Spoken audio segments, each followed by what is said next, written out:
வாழ்க வளமுடன். ஓம் நமச்சிவாய. அனைத்து தமிழ் உள்ளங்களுக்கும் வணக்கம். நிகழும் மங்களகரமான குரோதி ஆண்டு ஜூன் மாதம் 15ஆம் தேதி சனிக்கிழமை அன்று உத்திரம் நட்சத்திரத்தில் நவமி திதியில் வரியான் நாமயோகத்தில் பாலவம் கரணத்தினில் மகத்தான ஆனி மாதம் பிறக்கிறது. சூரியன் மிதுனம் ராசியில் சஞ்சரிக்கும் மாதம் ஆனி மாதமாகும். உத்தராயணத்தின் கடைசி மாதமாகும். ஆன்மீக சிறப்புகள் கொண்ட மாதம் இதுவாகும். இம்மாத கிரகநிலைகள் என எடுத்துக்கொண்டால் மேசராசியில் செவ்வாய் பகவான் ஆட்சி பலத்துடன் உள்ளார். ரிஷபராசியில் குரு பகவானும், மிதுன ராசியில் சூரிய பகவானும், சுக்கிர பகவானும், புதன் பகவானும் இணைந்துள்ளனர். கன்னி ராசியில் கேது பகவானும், கும்பராசியில் சனி பகவானும், மீன ராசியில் ராகு பகவானும் உள்ளனர். இம்மாத கிரக பெயர்ச்சி என பார்த்தால் ஆனி மாதம் 15ஆம் தேதி மிதுன ராசியில் ஆட்சி பலம் பெற்ற புதன் பகவான் கடகராசிக்கு பயிற்சியாகிறார். ஆனி மாதம் 16ஆம் தேதி சனி பகவான் வக்கர பயிற்சி அடைகின்றார். ஆனி மாதம் 23ஆம் தேதி சுக்கிர பகவான் கடகராசிக்கும், ஆனி மாதம் 28ஆம் தேதி செவ்வாய் பகவான் மேசராசியில் இருந்து ரிஷபராசிக்கும் பயிற்சி அடைகின்றனர். இந்த கிரக அமைப்பினால் உங்கள் வாழ்வில் இம்மாதம் ஏற்படக்கூடிய மாற்றங்கள் என்னென்ன என்பதனையும், ஏதாவது அசுப பலன் ஏற்பட்டால் ராசிக்காரர்கள் செய்ய வேண்டிய பரிகாரம் என்ன என்பதனை பற்றியும் காண்போம். எந்த ஒரு விஷயத்திலும் அவசரம் காட்டாமல் நிதானத்தை கடைபிடிக்கும் மிதுனராசி அன்பர்களே, இந்த ஆனி மாதத்தில் அதிக முயற்சிக்கு எந்த ஒரு காரியத்திலும் லாபம் உண்டாகும். பணவரத்து அதிகரிக்கும். வெளியூர் அல்லது வெளிநாட்டு பயணம் மூலம் நன்மைகள் உண்டாகும். எதை விரும்பினாலும் அதை கிடைக்க வழி தெரியும். தொலைதூரத்தில் இருந்து வரும் தகவல் நல்ல தகவலாக வந்து சேரும். வழக்குகளில் சாதகமான போக்கு காணப்படும். தைரியத்துடன் வீரநடை போட்டு வாழ்வில் முன்னேறுவீர்கள். தொழில் வியாபாரம் முன்னேற்றம் அடையும். எதிர்பார்த்த ஆர்டர்கள் கிடைக்கும். பணியாளர்கள் மூலம் லாபம் கிடைக்க பெறுவீர்கள். தொழில் விரிவாக்கம் செய்யும் எண்ணம் மேலோங்கும். உத்தியோகத்தில் இருப்பவர்கள் எதிர்பார்த்த பணவரத்து கிடைக்க பெறுவார்கள். மேல் அதிகாரிகளின் ஆதரவு இருக்கும். முடங்கி கிடந்த காரியங்கள் அனைத்தும் வெற்றி பெறும். குடும்பத்தில் அவ்வப்போது ஏதாவது சிறு மனஸ்தாபங்கள் ஏற்பட்டு மறையும்.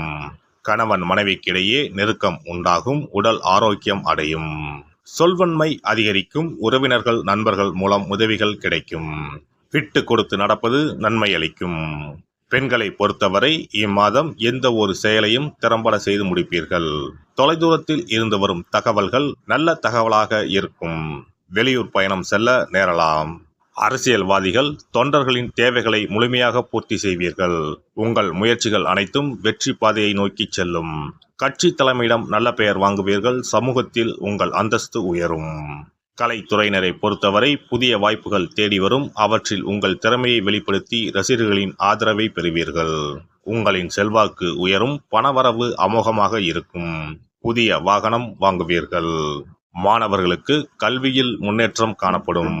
கூடுதல் மதிப்பெண் பெற மேற்கொள்ளும் முயற்சிகள் யாவும் வெற்றி பெறும். நட்சத்திர பலன்கள் மிருக சிரிசம். இந்த மாதம் சற்று சிரமப்பட்டு உழைக்க வேண்டியிருக்கும். உங்கள் உழைப்புக்கு தகுந்த செல்வாக்கும் பணவரவும் கிடைக்கும். மேல் அதிகாரிகளிடம் அனுசரணையாக நடந்து கொள்ளவும், திட்டமிட்ட காரியங்களை செய்து முடித்து மன நிம்மதி அடைவீர்கள். மற்றவர்கள் மேல் இரக்கம் உண்டாகும். திருவாதிரை நட்சத்திரம். இந்த மாதம் பின்தங்கிய நிலையில் இருந்து மீண்டு முன்னேற்ற பாதையில் அடியெடுத்து வைக்கப் போகிறீர்கள். தீயோர் சேர்க்கையால் அவதிப்பட்டவர்கள் அவர்கள் பிடியில் இருந்து விடுபடுவீர்கள். பொருளாதார வளம் சிறப்பாக இருக்கும். தேவைகள் பூர்த்தியாகும். உங்களின் மீதான அவப்பெயர் மறைந்து செல்வாக்கு அதிகரித்து மிளிரும். புனர்பூசம் நட்சத்திரம். இந்த மாதம் சிறப்பான முன்னேற்றம் உண்டு. இசைத்துறைகளை சார்ந்தவர்களுக்கு பொன்னான வாய்ப்புகள் வந்து சேரும். வேலை நிமித்தமாக அடிக்கடி வெளியூருக்கும் வெளிநாட்டிற்கும் செல்ல வேண்டி வரும். உங்களது உடைமைகளை கவனமுடன் பார்த்து கொள்ளவும். பணம் மற்றும் புதிய நண்பர்கள் சேர்க்கை கிடைக்கும். புதன்கிழமை அன்று ஆஞ்சநேயருக்கு வெண்ணெய் சாற்றி வழிபட எல்லா பிரச்சனைகளும் தீரும். மனோதைரியம் அதிகரிக்கும். சிறப்பு தொகுப்பு. கழுத்தை நெரிக்கும் கடன் பிரச்சனையால் கஷ்டப்படுபவர்களுக்கு எளிய பரிகாரங்கள் உள்ளன. ருண, ரோக, சத்ரு இந்த மூன்றுமே மனிதர்களை வெல்லக்கொள்ளும். அதிலும் கடன் பிரச்சனை கவலையை ஏற்படுத்தி மனிதர்களை கலங்க வைத்துக் கொள்ளும். கடன் பிரச்சனையால் கஷ்டப்படுபவர்களுக்கு எளிய பரிகாரங்கள் உள்ளன. இந்த எளிய பரிகாரங்களை நம்பிக்கையோடு செய்தால் நிச்சயம் பலன் கிடைக்கும். ஒருவரின் ஜாதகத்தில் 6ஆம் இடம் கடன் ஸ்தானத்தை குறிக்கும். கடன் பிரச்சனையால் இன்றைக்கு பலரும் தற்கொலை செய்து கொள்கின்றனர். சக்கரத்தாழ்வார் அருள் இருந்தால் கண்டிப்பாக கடன் பிரச்சனைகள் நீங்கும். பெருமாள் கோவிலுக்கு சென்று சனி மற்றும் புதன் கிழமைகளில் சக்கரத்தாழ்வார் சன்னதியில் துளசி மாலை சாற்றி 12 முறை வலம் வர வேண்டும். ஒவ்வொரு முறை வலம் வரும் பொழுதும் கடன் தீர்வதற்கு மனமுருக நம்பிக்கையோடு வேண்டிக் கொள்ள வேண்டும். தொடர்ந்து 12 வாரங்கள் செய்தாலே கடன் பிரச்சனை தீர்ந்து மன நிம்மதி ஏற்படும். மேசராசியில் பிறந்தவர்கள் தயிரை கொண்டு இனிப்பு பலகாரம் செய்து ஒவ்வொரு வெள்ளிக்கிழமையும் மாலை வேளையில் பசுவுக்கு கொடுத்து வர கடன் பிரச்சனைகள் தீரும். விருச்சிக ராசியில் பிறந்தவர்கள் ஞாயிற்றுக்கிழமை அன்று லட்சுமி நரசிம்மருக்கு காய்ச்சிய பசும்பால் அல்லது பானகத்தை பிரசாதமாக வைக்க வேண்டும். 48 நாட்கள் இந்த பூஜையை செய்தால் கடன் தொல்லையில் இருந்து விடுபடலாம். ரிஷபராசியில் பிறந்தவர்கள் ஜவ்வரிசி கொண்டு இனிப்பு தயாரித்து அதை வெள்ளிக்கிழமை என்று பசுவிற்கு மாலை வேளையில் கொடுத்து வர கடன்கள் அடைந்து சுகம் பெறலாம். துலாம் ராசிக்காரர்கள் பசும்பாலை சுக்கிர ஓலையில் வில்வ மரத்திற்கு ஊற்றவும். 24 வெள்ளிக்கிழமை செய்திட நிச்சயமாக கடன் தீரும். வெள்ளிக்கிழமையில் அரச மரத்தடி விநாயகருக்கு அகலில் 11 தீபமும் 11 முறை வலம் வந்தும் வழிபட்டால் கடன் தீரும்.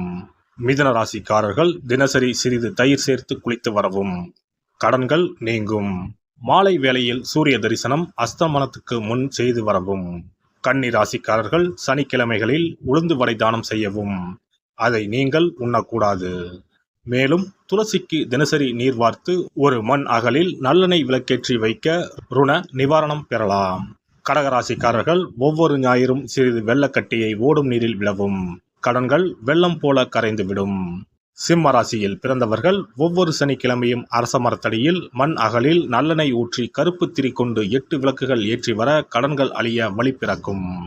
மகர ராசிக்காரர்கள் சனிக்கிழமைகளில் எள்ளுருண்டை செய்து பலருக்கு தானமாய் கொடுத்து வர கடன் தொல்லைகள் நீங்கும். கும்பராசிக்காரர்கள் வியாழன் மாலை 6 மணிக்கு குங்குமப்பூ சேர்த்த பாதாம் கீர் செய்து மகா விஷ்ணுவுக்கு நிவேதனம் செய்து முதலில் தான் அறிந்துவிட்டு பின்பு மற்றவருக்கும் தானமாய் கொடுத்து வர கடன்கள் மலமளவென அடைபடும். தனுசு ராசிக்காரர்கள் செவ்வாய்க்கிழமைகளில் ஆலய பணிகளுக்கு செங்கல்கள் முடிந்த அளவு வாங்கி கொடுக்க கடன்கள் அடைந்து நிம்மதி பெறலாம். மீன ராசிக்காரர்கள் செவ்வாய்க்கிழமை அன்று மதியமோ இரவோ நோயாளிகளுக்கு சப்பாத்தியை தானமாக கொடுத்து வர கடன்கள் வேகமாக அடைய ஆரம்பிக்கும். குறைந்தது 9 சப்பாத்திகள் கொடுப்பது நல்லது. செவ்வாய் பகவானை மனதார நினைத்துக் கொள்வது நலம் தரும். பௌர்ணமி நாளில் குலதெய்வத்திற்கு படையலிட்டு வழிபடுவது சிறப்பு.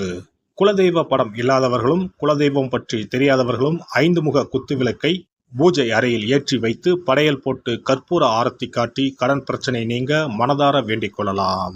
இவ்வாறாக 9 பௌர்ணமிகள் விடாமல் இந்த பரிகாரம் செய்ய கடன் தொல்லைகள் எளிதாக தீர்ந்துவிடும். கடன் தீர்வதற்கான வழிகளும் கிடைக்கும். இந்த பரிகாரத்தை அனைத்து ராசிக்காரர்களும் செய்யலாம்.